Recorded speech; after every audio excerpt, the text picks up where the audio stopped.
Okay, so we got through this without too much pain. Want to do a question and answer session? I'm here, wide open. Remember, the longer you can drag this out, the less time I'll spend doing another reading. Yo.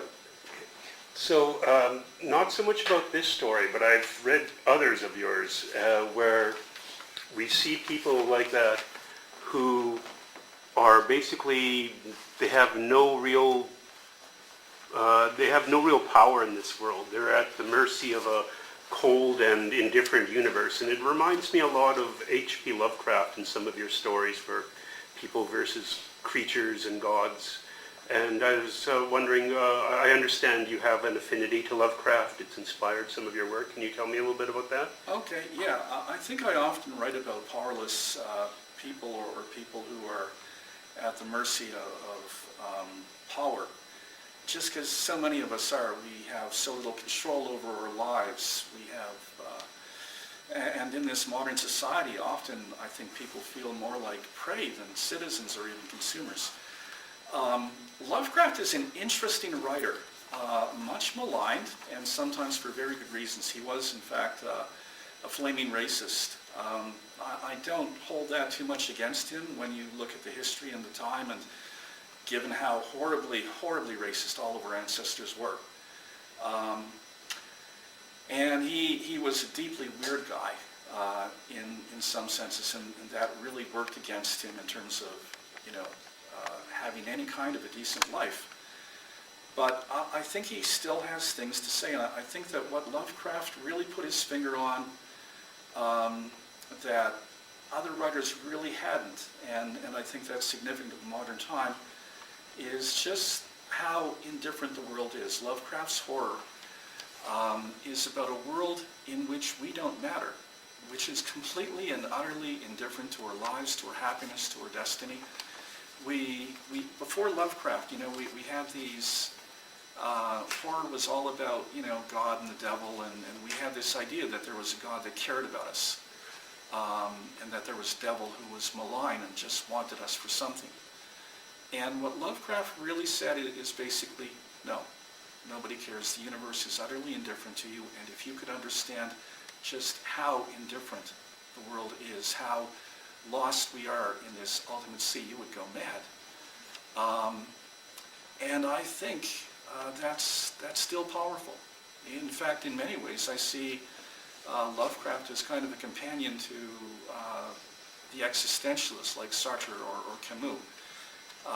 People who basically confronted an indifferent world.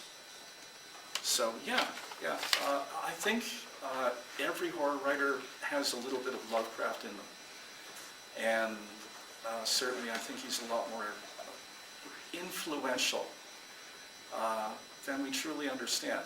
I mean, ignore the tentacles, everybody just gets wild about the tentacles, But, what Lovecraft is really about, and I think this is part of even our understanding of the 20th and 21st centuries, is that we exist in a world that doesn't care about us. And the only answer to that, I think,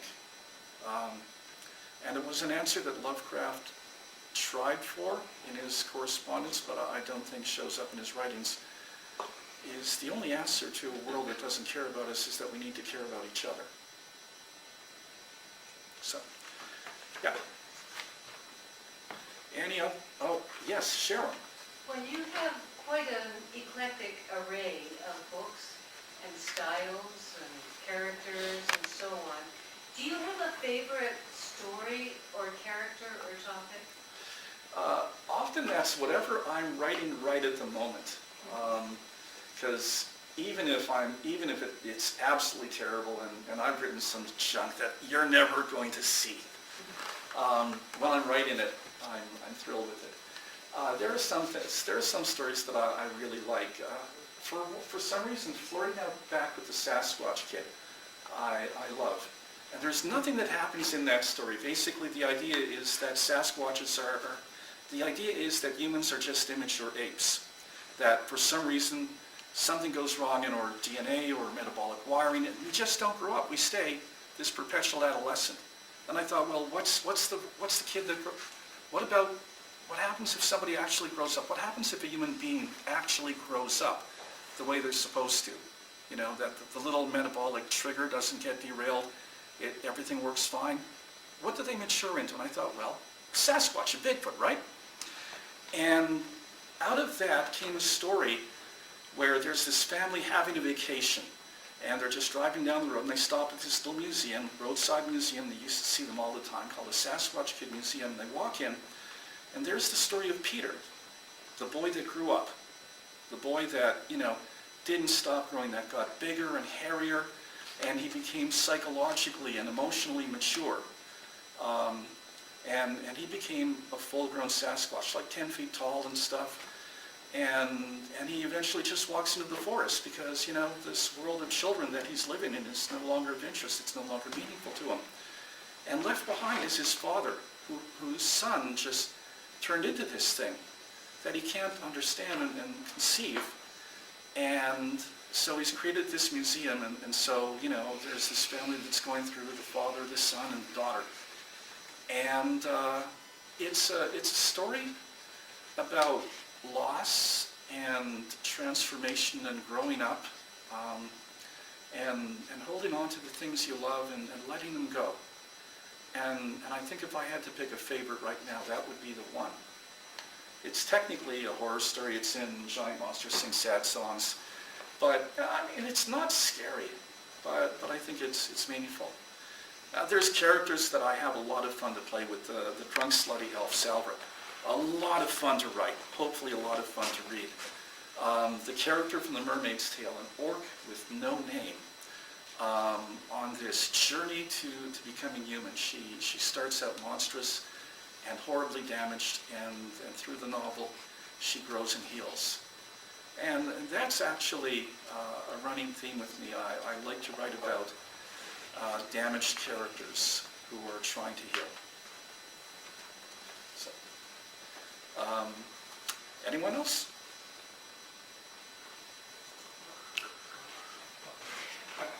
Excuse me. After reading the first Drunk Slutty Elf, one kind of recurring theme I think I picked up on is that, and often comedically, the main characters are burdened by bureaucracies or corporations and their policies and institutional structures. You know, like Drunk Slutty Elf having to carry around a card to indicate what level of professional thief she is, to in Hard Day's Blight, hell is run as a bureaucracy, and the bottom rung devils are, you know, pretty demoralized by it. Was this sort of a deliberate theme that you were inserting? Yeah, it comes back to the Lovecraft thing, to an indifferent world, and one of the horrors of life is that we have built indifference into our world. You know, it's not just that, you know, nobody in the cosmos cares and an asteroid could come and kill us all, but it's also, we create a situation, we create a world where we don't care about each other. Holy cow. That's both terrifying and kind of hilarious. And listen, about Drunk Slutty Elf and the card, I'm going to spoil this, but this is one of my favorite gags. She has a card that basically establishes that she's a certified thief. And she claims to be a 9th level thief. So she hands the person the card, and this card says it's only 5th level. So she hands over another card that says 4th level thief. And she says, see, 5 plus 4 means I'm 9th level. And they're going, what the hell? And then later on in another story, she meets a person who's like a 40th level thief. And, you know, she looks at his card and she sees that, no, he just scrawled in a 0 on beside the 4. And all she can think is, wow, I need to get a pencil really fast. So yeah, there's that. Okay. Do you prefer to write short stories or do you write novels? You have The Mermaid's Tale, which is a novel. Yeah, Axis of Andes is a novel. The Luck is a novel. Bear Cavalry is a really short novel. What's your preference? Well, you know what? I kind of like them both. I find that doing short stories is a lot of fun. there's nothing like doing a short story where you get an idea, a vibe, something, and you take your swing and you hit it out of the park. You sit there and you do it. You set up a target and you go for it. And you can do a lot of them. And I recommend doing short stories to any writer, because short stories for writers like doing push-ups. Like you do a novel, right? If you do a novel, you are committing yourself to one character or one set of characters, one voice, one tone, one style of writing for 100,000 words. If you're doing, say, 30 short stories of 3,000 words apiece, then bang, bang, bang. Every short story, different voice. Every short story, different characters, different point of view, different perspective. You can do a short story that's nothing but dialogue. You can do a short story that is no dialogue at all. You can do something first-person singular. You can mess with tenses. You can just spin ideas, spin, spin, spin, and I guarantee that'll make you a better writer.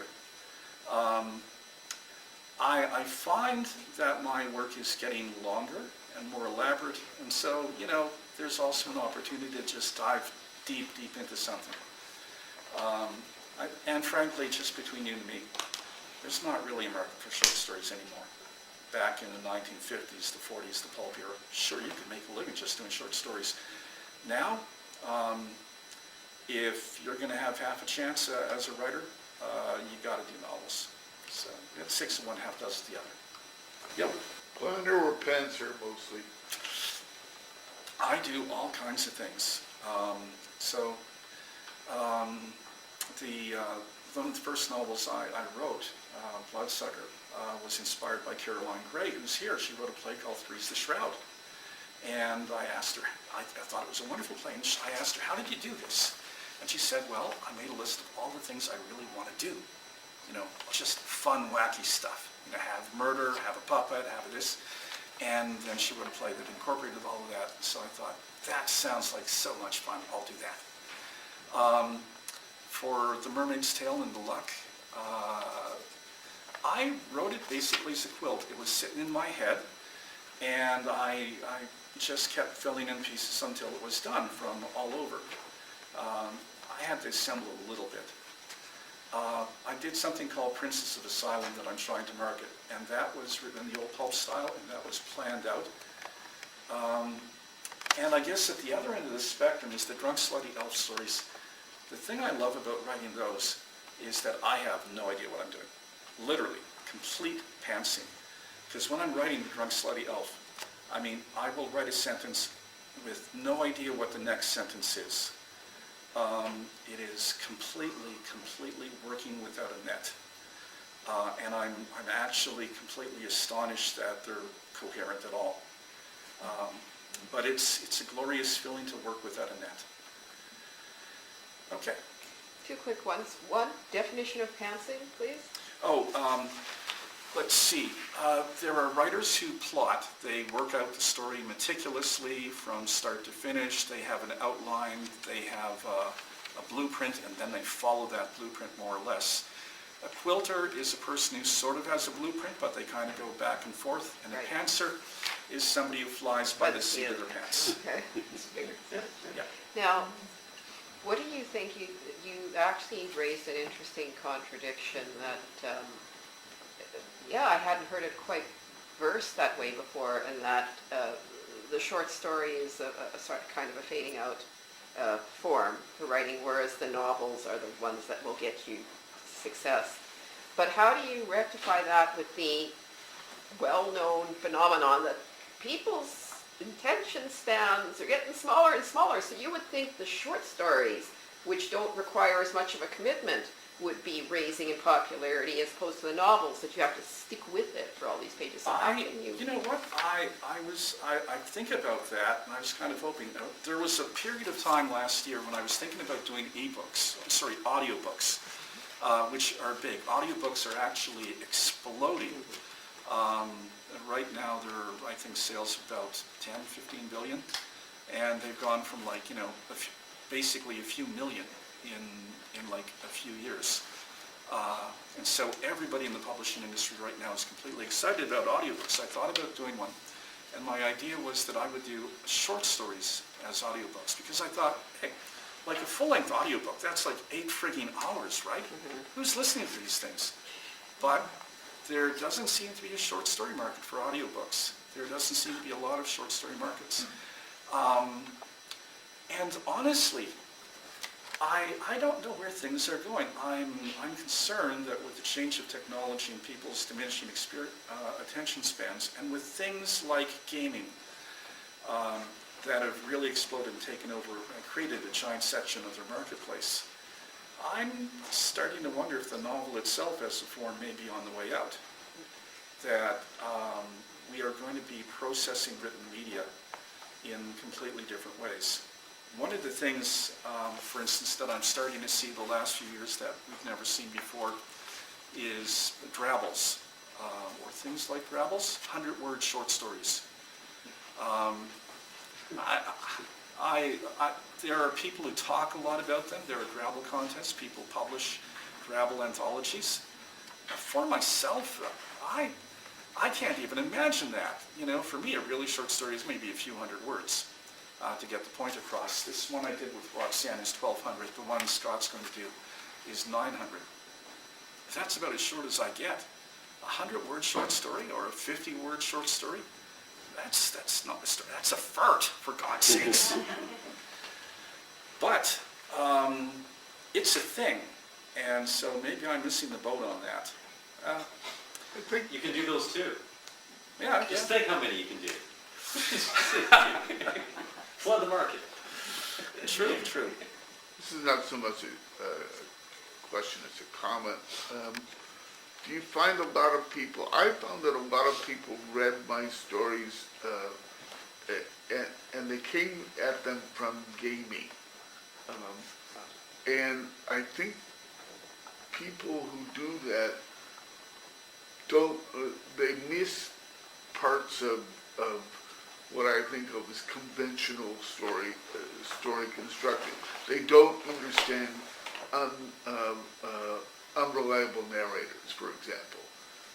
They think if somebody says something and they do something else, well, that's wrong, because that's not what game characters do. Yeah. Do you find that that there's a lot of people who are in, you know, who think of themselves as fantasy readers and writers who are like that? God, you know, I gotta say, most of the time, I don't even read my own reviews. The only time I've read my reviews is when I had to collect them together and try and pick up some good ones for a book review or a launch or something like that. And mostly because I'm shy and reclusive and a bit weird. People are not coming up to me to discuss my stories. But you know, what I think is that we are influenced by our environment, and I think gaming has come out of nowhere and been such a big thing that there's a lot of people whose reading, whose narrative skills, whose skills at deciphering a narrative and figuring out how we communicate with each other, or how stories are told, that's where they learn it, you know, and that's just part of the way the world is. There's a lot of novels, a lot of short stories that are cinematic in nature, that play out like movies or television shows. Again, because that's what people learn, that's what people grow up with, that's how people experience narratives. You can do different things with every form, but you know, readers don't automatically get everything that you can do. So you know, even as we are readers, we still need to kind of like learn to read to understand things. So yeah, I don't think that was even a little bit coherent. Sorry. No, it's fine. Yeah. It wasn't really a question, as I said. Oh, okay, it was a statement. We're running out of time. On to the next. No, in Okay. relation to your